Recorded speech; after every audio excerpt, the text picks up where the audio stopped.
n'arrivais pas à lancer le live. Bon, voilà. Un parti balle au centre. Comment on dit? Ça va?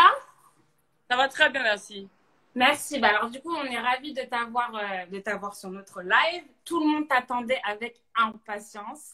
Et en plus de ça, tous nos abonnés également voulaient vraiment avoir l'occasion d'avoir cette inspirational talk avec toi pour avoir un retour sur ton parcours, sur ton expérience en tant que femme, en tant qu'entrepreneur, etc. Et du coup, on est hyper ravis de pouvoir t'avoir aujourd'hui. Moi, je suis Fatimatou Ousmanou. Je suis cofondatrice de TapTapSend Cameroun.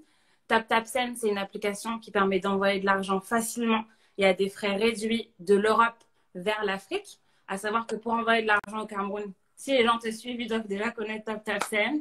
C'est super simple. Vous téléchargez l'application, vous rentrez le code promo de Nathalie et la personne en Afrique reçoit l'argent dans son mobile money, MTN ou Orange Money. Les frais, c'est toujours 2,50 €, peu importe ce que vous envoyez. Aujourd'hui, je ne suis pas toute seule. Je suis avec Aïcha, qui est notre community manager et notre chargée de communication. Bonjour Nathalie. Bonjour. En tout cas, nous sommes très heureux de te recevoir sur notre live. Et voilà, nous serons très heureux aussi pour cette collaboration que nous avons ensemble depuis le début. Et voilà. Du coup, je vais t'expliquer un peu le déroulé du live. Le principe, il est super simple. Moi, avant d'être cofondatrice de TapTapSend Cameroun, je travaillais dans un incubateur de start-up. Donc, j'ai l'habitude d'accompagner des entrepreneurs et des entrepreneurs africains et on finance aussi des projets d'entrepreneurs africains. Cet incubateur s'appelle Bondinov, il est situé en Île-de-France. Du coup, on va te poser des questions sur ton parcours.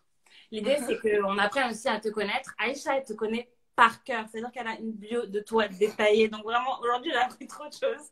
Du coup, elle va aussi faire ta petite biographie, raconter un peu aussi ton histoire, ton parcours. Mais l'idée, c'est qu'on ait aussi ton retour. Et puis après, il y aura une petite séquence à la fin qu'on appelle le tac au tac. L'idée, c'est juste que je te pose des questions et tu réponds rapidement aux questions avec tes retours par rapport à ta vie, ton expérience et ce que tu ressens par rapport aux questions que je te pose, sans trop réfléchir. Ok. Et on va faire gagner à tes abonnés, bien entendu, c'est l'objectif aussi de les faire gagner des choses qui repartent avec des cadeaux.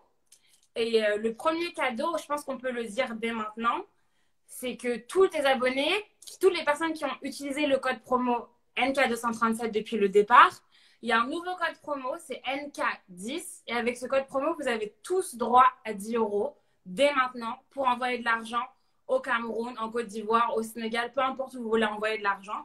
Il suffit juste de mettre sur TapTapSend NK10 et vous avez 10 € pour faire profiter ça à un nouveau proche. Donc là, on est 1336. Si on multiplie ça par 10, ça fait 13 000 € qui est offert dès maintenant pour toutes les personnes qui utiliseront le code promo NK10 ce soir. Donc, merci. Donc, moi, je pose ma première question, Nathalie, parce que j'ai déjà trop parlé. Comment tu vas? Je vais très bien. Bon, je tiens déjà à prévenir que c'est mon téléphone que j'utilise pour le direct. Donc, on peut être coupé par des appels ou par des messages que je ne souhaite d'ailleurs pas. Mais je vais bien. Je suis un peu fatiguée. Ça a dû se voir aujourd'hui dans mon snap. Mais ça ira. Même fatiguée, t'es toujours jolie. Non, j'ai mis le make-up. Un peu de fond de teint là, ça rafraîchit. Non, on triche, on a mis un filtre carrément. Donc bon. Vous avez mis un filtre, mais il faut Oui, oui, on peut mettre des filtres sur les lives. Je mets le filtre ou pas, les gars? Faut demander aux gens. Hein. Mais t'es déjà très jolie comme ça aussi, il n'y a pas besoin. Je mets le filtre ou pas? Dites-moi. Bon, allons-y comme ça, alors sans filtre. Ok. Bah, moi, ma toute première question, avant de commencer ce live, c'est de savoir, on va faire un retour en arrière sur ton enfance. Oula! Ouais, on va loin. Hein. Nathalie, la Nathalie d'il y a 25 ans. Qu'est-ce que tu dirais, la Nathalie d'aujourd'hui à la Nathalie qui était jeune et petite et insouciante? Et quels étaient tes rêves à cette époque-là? Et est-ce que tu t'approches de tes rêves? C'est vrai que j'ai un peu passé ma vie derrière moi à répondre à cette question-là. J'ai fait une émission derrière moi encore dans laquelle j'ai répondu à cette question. La réponse d'ailleurs se trouve sur ma page Facebook. Ce que je dirais à la Nathalie, vraiment, elle est toute fraîche cette réponse. Donc vraiment, me répéter ce que je dirais à Nathalie d'il y a 20 ans, alors que je viens tout juste de dire ça, ce serait un peu abusé. Je sais qu'ils n'ont pas la patience d'attendre que je déballe parce que c'est long. Je vais tout simplement inviter vos merveilleux followers à rejoindre ma page Facebook le premier post vidéo que vous allez voir, vraiment, c'est la réponse à que dirais-tu à Nathalie d'il y a 20 ans? C'est la réponse à... D'accord. Mais du coup, si on coupe la deuxième partie de la question, serait du coup, quels étaient les rêves de la Nathalie d'il y a 20 ans? Oh oui, ça par contre, je n'ai pas encore, enfin, j'ai répondu dans mon livre, mais je n'ai pas encore répondu ici. Il y a 20 ans, en fait, mes rêves vraiment oscillaient autour des métiers de l'heure, on va dire ça comme ça. Si je voyais une belle femme à la télé, une belle hôtesse de l'air, je voulais être hôtesse de l'air. Si je voyais un beau médecin, une belle femme médecin, je voulais être médecine, enfin, médecin, pardon, je voulais faire la médecine. Donc vraiment, je n'avais pas, sur le plan professionnel, par exemple, je n'avais pas de carrière bien arrêtée. Et je pense que ça doit être le cas pour pas mal de jeunes aujourd'hui qui, on a beau leur dire, suivez vos rêves, mais il est très difficile, enfin très rare pour quelqu'un de très jeune de savoir exactement ce qu'il veut faire. Il te dira, j'ai envie de réussir ma vie comme tel, et donc comme le tel, là, il se dit que c'est la carrière qu'il veut embrasser. Donc moi, aujourd'hui, quand je réfléchis très bien, je n'arrive pas à mettre, je n'arrive pas à identifier comme ça le rêve que j'avais. Mais un peu plus âgée, j'ai su que je voulais être hôtesse de l'air. Après, ça a changé. Je n'ai pas véritablement de rêve, si ce n'est de réussir ma vie, pour sortir, voilà, ma famille d'une certaine précarité par les métiers qui allaient me passionner à l'instant T. Et à l'instant T, ça pouvait être hôtesse de l'air, ensuite ça changeait, c'était médecin, mais plus loin, donc vraiment vers 25 ans, 26 ans, justement, 24 ans, je me suis définitivement affirmée dans l'aviation. Donc mes rêves aussi, hein, comme ça, au fur et à mesure. Ils ont évolué avec toi qui évolue au quotidien, quoi. Ça, tu veux dire. Bon, c'est ça, c'est ça. Et qu'est-ce qui te passionne aujourd'hui? Tu parlais justement de ce qui pouvait te passionner avant et actuellement, qu'est-ce qui te passionne dans ce que tu fais? Aujourd'hui, vraiment, j'essaye de vivre de mes passions. Aujourd'hui, par exemple, je suis très fan de l'écriture. Donc, j'écris. J'ai sorti déjà 2 ouvrages. C'est vrai que le premier était dans une atmosphère plus ou moins différente, dans un cadre différent. Le second, j'étais beaucoup plus apaisée. Le troisième, peut-être, j'irais ailleurs que sur ma vie. Et parallèlement, je suis aussi passionnée par la cosmétique, enfin l'univers de la cosmétique, tout ce qui touche à la beauté. Donc j'ai un magasin naturellement de produits cosmétiques. C'est vrai que l'idée est que le magasin ne vende à la fin que mes propres produits, mais je ne peux pas être sur plusieurs terrains en même temps.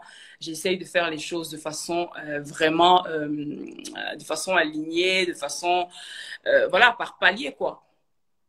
Et en dehors de ça, je suis passionnée. Voilà, tout ce que je fais, en fait, tourne autour soit de la beauté, soit de l'esthétique, soit de la cosmétique, ou alors l'opposé complètement qui est l'écriture. Donc, voilà. Ok, bon, bah, tu nous as fait une belle introduction sur ce que tu fais, sur ce qui te passionne, sur tes rêves. Et je vais donner la parole à Aïcha qui va nous faire une rapide biographie de... Moi, j'ai une question tout Oui, à l'heure. vas-y, let's go. On est entre nous, hein. Ouais, Des fois, totalement. tu cherches un mot comme ça, tu ne sais pas si ce mot est féminin ou masculin. On dit une atmosphère ou une atmosphère. Je viens de dire ça, mais je ne suis pas très sûre. Dans ma tête, je me dis, mais est-ce qu'on dit une atmosphère ou une atmosphère? Qu'est-ce qu'on dit? Je pense qu'on dit une atmosphère. Une atmosphère? Ouais. Je savais que je m'étais trompée. Et la partie là va être capturée, ça va se relayer sur tous les réseaux sociaux.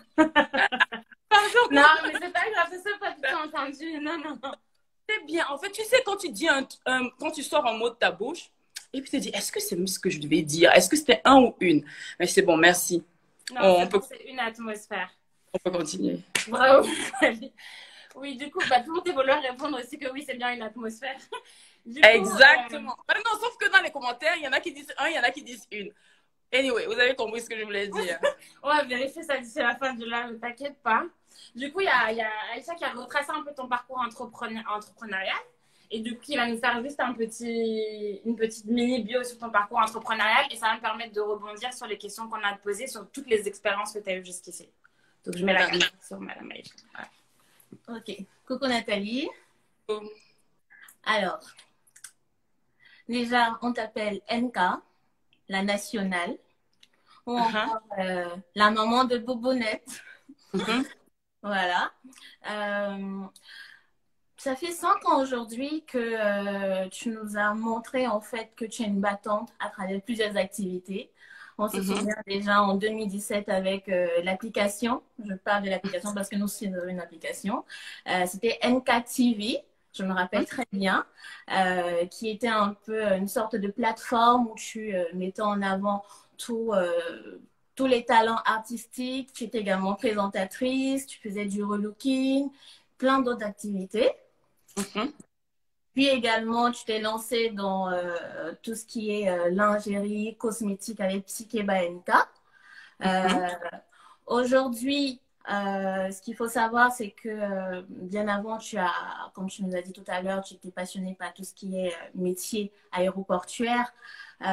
Aujourd'hui, tu es directrice de la communication du coup du CROUS et tu as fait aussi les marchés publics, tout ce qui est agriculture. C'est énormément de casquettes finalement qui aujourd'hui, si tu veux, se retrouvent dans le parcours d'un véritable entrepreneur. Donc, comme Fatih tout à l'heure parlait de l'incubateur Bandinov, un entrepreneur aujourd'hui, c'est celui qui sait rebondir. Il teste quelque chose, il teste une activité, ça ne marche pas, il rebondit.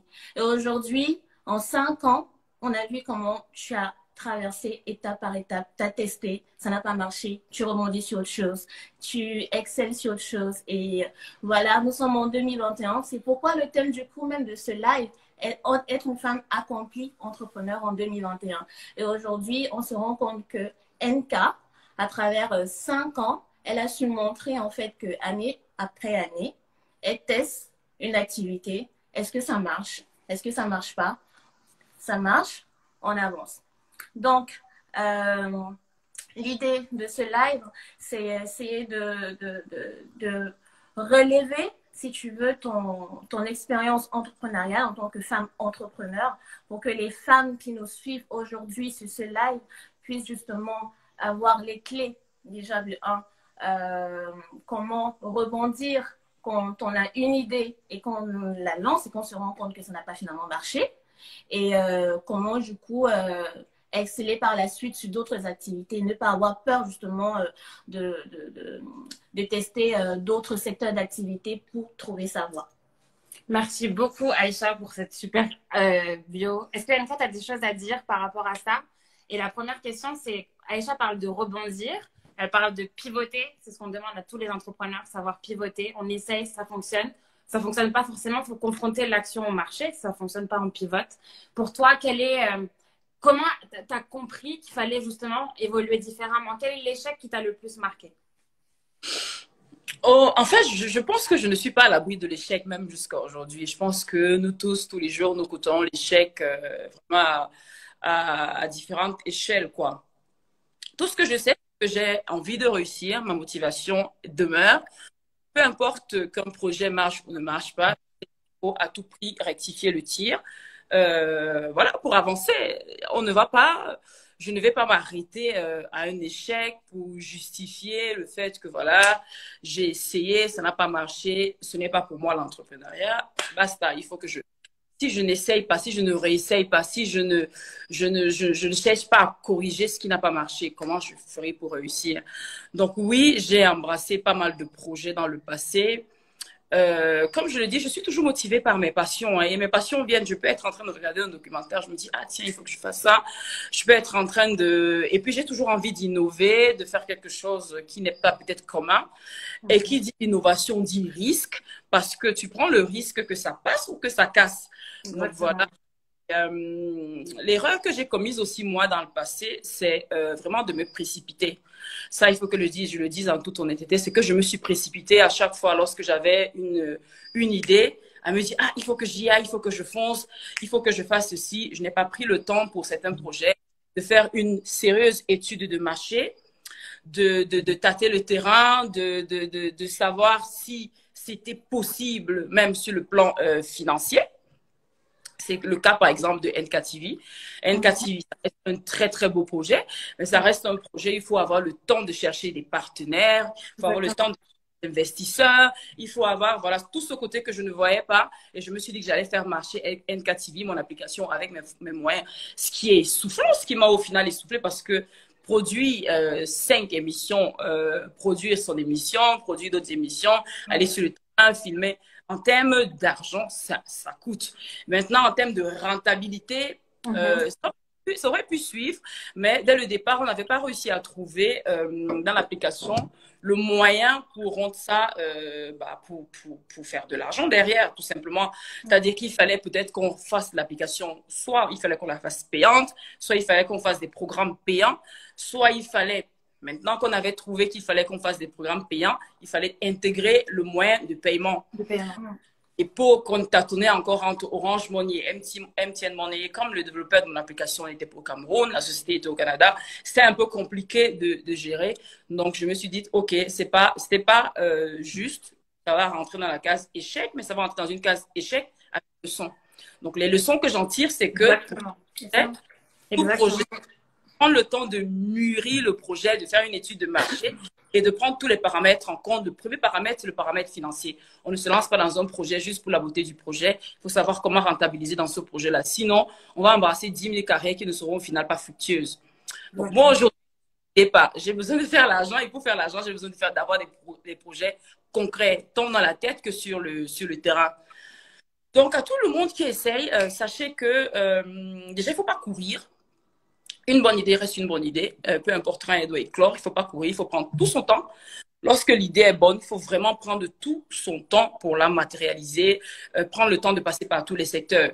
Par exemple, avec mon livre, qu'est-ce que j'ai fait? Mon premier livre, par exemple, également, j'ai un peu biaisé les étapes et ça rencontre l'échec que ça a rencontré. Le second livre, j'ai pris tout mon temps, j'ai pris le temps de connaître tous les circuits d'édition, le circuit de la correction. J'en parle maintenant parce que, voilà, il y a quelqu'un qui a dit, une écrivaine qui ne sait pas si on dit une atmosphère ou un atmosphère. Sachez que même les écrivains se font corriger grâce à la correction.